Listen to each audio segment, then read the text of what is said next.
Olá pessoas, bem-vindos a mais uma aula do nosso curso preparatório de Enem e hoje Geometria Espacial. Galera, assim ó, Enem e Geometria Espacial é um casamento assim ó, de longa data, tá?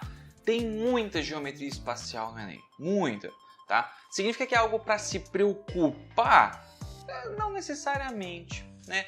Não necessariamente, o conteúdo aí costuma aparecer na maioria das vezes com questões relativamente simples, onde você tem que prestar muita atenção em transformações de medidas, em interpretação e só. Tá? Eu não costumo pedir coisas muito escabrosas aqui não, tá certo? Hoje a gente vai falar especificamente aí de projeção ortogonal / pontos de vista num espaço tridimensional e também dos prismas e conversão de medidas, tá bom? Quem tá bem lembrado aí do conteúdo, vem revisar comigo, e quem não lembra, vamos dar uma afiada aí nesse conteúdo, pelo amor de Deus, tá? Galera, vamos lá, começando aí com uma questãozinha do Enem de 2019. A questão fala o seguinte: um grupo de países criou uma instituição responsável por organizar o Programa Internacional de Nivelamento de Estudos, o PINE ou PAINE, com o objetivo de melhorar os índices mundiais de educação. Em sua sede foi construída uma escultura suspensa, com a logomarca oficial do programa em 3 dimensões, que é formada por suas iniciais conforme mostrada na figura. Essa escultura está suspensa por cabos de aço, de maneira que o espaçamento entre letras adjacentes é o mesmo. Todas têm igual espessura e ficam dispostas em posição ortogonal ao solo, como ilustrada a seguir. Ao meio-dia, com o sol a pino, as letras que formam essa escultura projetam ortogonalmente suas sombras sobre o solo. E aí, eu acabei não colocando aqui, mas o questionamento é: qual dessas sombras aqui representadas que casa com a escultura realizada, tá, gente? Então, olha só, como que a gente vai pensar isso aqui? Galera, não é difícil. Então, primeiro vamos pensar assim, o que é a projeção ortogonal? Projeção ortogonal, basicamente, seria, traduzindo o matemática, seria assim, ó, se você visse essa figura de cima, qual é a sombra que ela faria no solo? É isso. Tá? É isso, projeção ortogonal é isso, é a vista de cima. No caso aqui, a sombra quando vista de cima, tá bom? Galera, é uma questão relativamente fácil. O Enem gosta de coisas nesse sentido. Não tem um cálculo, não tem... É observação. É a observação de diferentes pontos de vista no espaço tridimensional. O Enem já fez, por exemplo, dar uma figura de uma escada em espiral e falar, pô, se for visto de cima, como é que fica o desenho do corrimão? Dar um desenho de uma cadeira e falar, se a gente vê essa cadeira de lado, como é que ela fica? Então, mano, é só você realmente pensar nessa figura sobre um outro ponto de vista. Nesse caso aqui, a gente vai ver ela de cima. Tá certo? Então, vamos lá, olha só. O que a gente pode atestar aqui? Imediatamente, a alternativa A não pode ser verdadeira.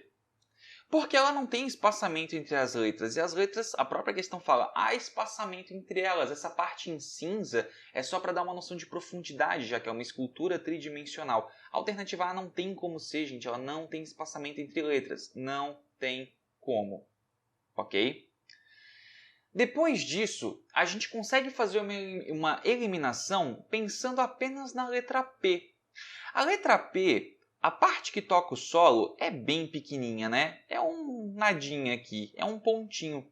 Porém, se a gente vê ela de cima, ela é uma letra larga, né? Porque tem toda a curvatura aqui do P. Ou seja, vista de cima, a sombra que ela vai fazer no solo também é larga. Percebam que a alternativa C nos dá a entender que o P não tem uma sombra larga, não pode ser ela, assim como a alternativa D. Nos restam aí a alternativa B e a alternativa E.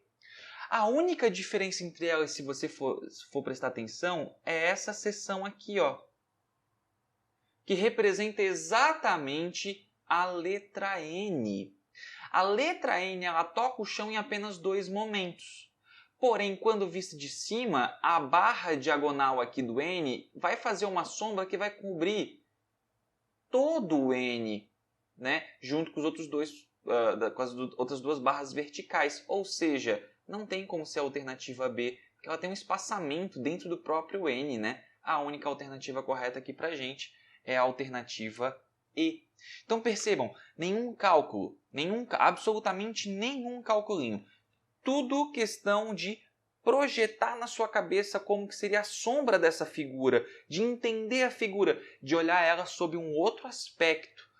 Olha, a chance de ter uma questão dessa nesse Enem, como teve nos outros, é muito alta, tá? Galera, para um pouquinho, pensa um pouquinho, não é difícil. Beleza? Vamos lá. Próxima questão. A próxima questão fala pra gente o seguinte, lá do Enem 2017. Uma empresa especializada em conservação de piscinas utiliza um produto para tratamento da água, cujas especificações técnicas sugerem que seja adicionado 1,5 mililitros desse produto para cada 1.000 litros de água da piscina. Essa empresa foi contratada para cuidar de uma piscina de base retangular, de profundidade constante igual a 1,7 metros, com largura e comprimento iguais a 3 metros e 5 metros, respectivamente. O nível da lâmina d'água dessa piscina é mantido a 50 centímetros da borda da piscina. A quantidade desse produto em mililitro, que deve ser adicionada a essa piscina de modo a atender às suas especificações técnicas é... Galera, questão simples, tá? É só realmente uma questão onde você vai ter que interpretar. Interpretar o que, Vini? Vamos lá. Olha só, a gente tem aí uma piscina, né, que vai ter um formato retangular, ou seja, um paralelepípedo retângulo. Então, vamos supor algo mais ou menos, bem mais ou menos, né, rapaziada? Algo mais ou menos com essa carinha aqui, ok? Ele fala que essa piscina ela tem 1,7 metros de profundidade. E aí, a largura e comprimento tem dimensões aí 5 metros e 3 metros. Isso é um paralelepípedo retângulo, que é um prisma, né? É super tranquilo de trabalhar com isso aqui, super tranquilo, né? O lance é o quê?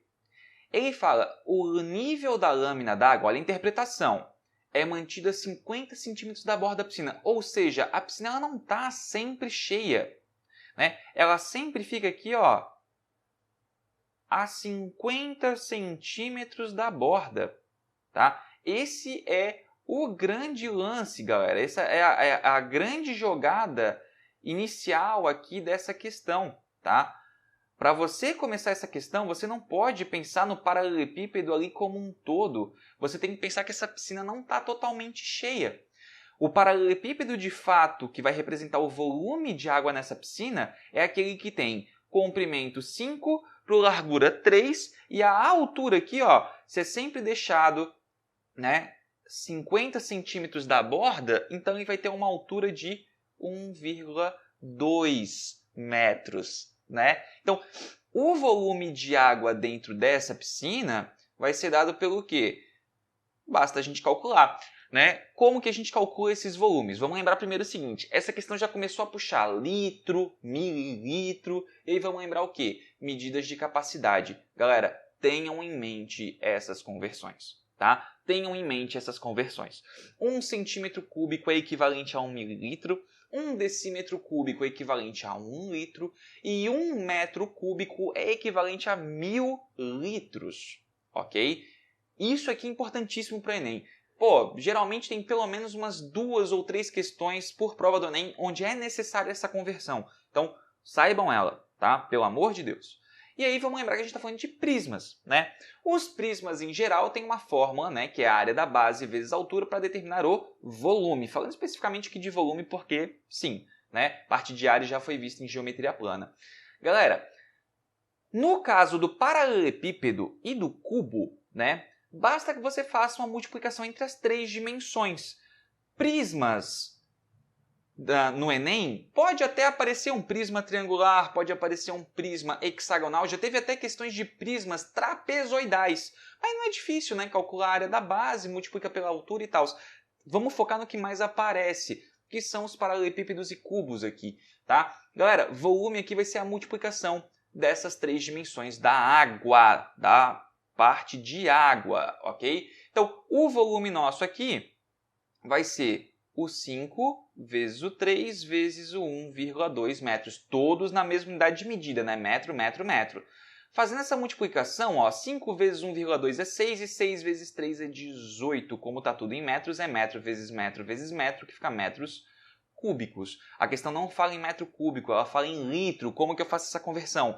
Se 1 metro cúbico é 1000 litros, então o nosso volume aqui de 18 metros cúbicos é de 18 mil litros. E aí vamos voltar para a questão. Ele fala que para o tratamento de água é adicionado 1,5 mililitros para cada 1000 litros de água da piscina. Se existem 18 mil litros, né, gente, é só fazer 18 vezes esse 1,5, não tem mistério. Se você quiser fazer uma regra de 3, né, 1000 litros é igual a 1,5, 18 mil litros é igual a X, funciona também, mas dá para matar na lógica, né? Se 1000 dá 1,5, 18 mil é 18 vezes 1,5, né? Que vai nos dar exatamente a resposta de 27 mililitros. Mas, Vini, não tem unidade de medida aqui. Não precisa, né? A questão já falou que ó, a resposta está em mililitro. Então, não preciso reforçar ali que a medida é mililitro. Então, galera, aqui ó, duas coisinhas aqui para ficar atento nessa questão, tá? Com urgência. Primeiro, conversão das unidades de medida, importantérrimo, ok? E também, né, galera, a parte aí da interpretação de texto. É uma questão simples, mas assim, a quantidade de gente que considera ali o volume da piscina, né, da água da piscina ali como 5 vezes 3 vezes 1,7, desconsiderando completamente a parte ali da lâmina da água, 50 centímetros da borda, é muito grande. Então assim, ó, fique esperto, tá? Fique esperto para não cair numa parada dessa. Por último, na aula de hoje, gente, queria chamar atenção para esse tipo de questão aqui. Olha só, lá do Enem 2017 tem se tornado uma questão muito comum e não só na parte de geometria espacial, tá? Mas no Enem como um todo. Assim, ó, não lembro o último Enem que não teve uma questão nesse sentido, tá? Já vou explicar qual é. Um casal realiza sua mudança de domicílio e necessita colocar numa caixa de papelão um objeto cúbico de 80 centímetros de aresta, que não pode ser desmontado. Eles têm à disposição 5 caixas com diferentes dimensões conforme descrito, caixa 1, caixa 2, caixa 3, caixa 4 e caixa 5. O casal precisa escolher uma caixa na qual o objeto caiba, de modo que sobre o menor espaço, sobre o menor espaço livre em seu interior. A caixa escolhida pelo casal deve ser a de número. Então assim, ó, galera, esse tipo de questão tem sido muito comum no Enem, que é o quê? Você não vai fazer um cálculo e vai chegar numa resposta e vai assinalar aquela resposta. Você vai ter que testar, né, diversas opções ali, né? Pode ser de caixa, pode ser em questão de probabilidade, movimentos probabilísticos para acontecer um determinado evento, tá? Assim, ó, várias coisas nesse sentido. No caso da geometria espacial, como é o caso aqui, né, o que a gente tem? A gente tem que pensar assim, a gente tem um cubo de aresta de 80 centímetros. Fique esperto, já começa a questão olhando assim, bem, se o meu cubo é um paralelepípedo retângulo de 3 dimensões iguais, então é 80 por 80 por 80, a gente tem que pensar que a caixa que ele vai ser colocado dentro, se a ideia é que ele fique dentro de uma caixa, ela não pode ter uma dimensão menor do que 80 centímetros e também não pode ser igual, ok? Por que, Vini? Bem, se a caixa tiver alguma dimensão menor do que 80 centímetros, o nosso cubo ele não fica dentro da caixa, vai ficar uma parte fora da caixa. Se for igual, ele não entra na caixa, ele fica batendo em cima, ele simplesmente não vai entrar, né? Você não vai conseguir fechar a caixa de papelão. Logo, a gente imediatamente, e é isso aqui, ó, dá uma agilizada de tempo bem grande, a gente já consegue descartar tanto a caixa 5, porque ela tem uma das dimensões medindo 80 centímetros, e a gente também já consegue descartar aí a caixa 2, porque ela tem uma das dimensões medindo 75 centímetros, ou seja, não vai caber a caixa ali dentro. A caixa 1, a caixa 3 e a caixa 4 são caixas onde a gente, de fato, vai ter que fazer o cálculo para conseguir visualizar qual delas que vai ter a menor sobra de volume. Cara, a caixa que vai ter a menor sobra de volume é aquela caixa que vai ter o menor volume. Ah, Vini, ó, isso aqui é importante. Eu posso, sei lá, ficar pensando assim, 85, 82, 90, pô, comparativo com 86, 86. Não, não faz isso, tá? O seu cérebro ele não vai conseguir captar a diferença que 1 centímetro numa dimensão a mais ou a menos vai afetar no volume final. Não inventa, cara, não inventa. Ah, Vini, mas pô, que chato, eu vou ter que fazer os 3 volumes ali. Sério? É 3 multiplicações, né, gente? Pelo amor de Deus. Faz o volume logo e vê qual que é a caixa com menor volume, ó. Você vai ali, você vai vir aqui e vai fazer os cálculos. Assim, ó, bem simples. Você vai fazer, ó, qual que é o volume da caixa que tem medidas 86 por 86 por 86. É só fazer a multiplicação, rapaziada. Isso vai dar 636.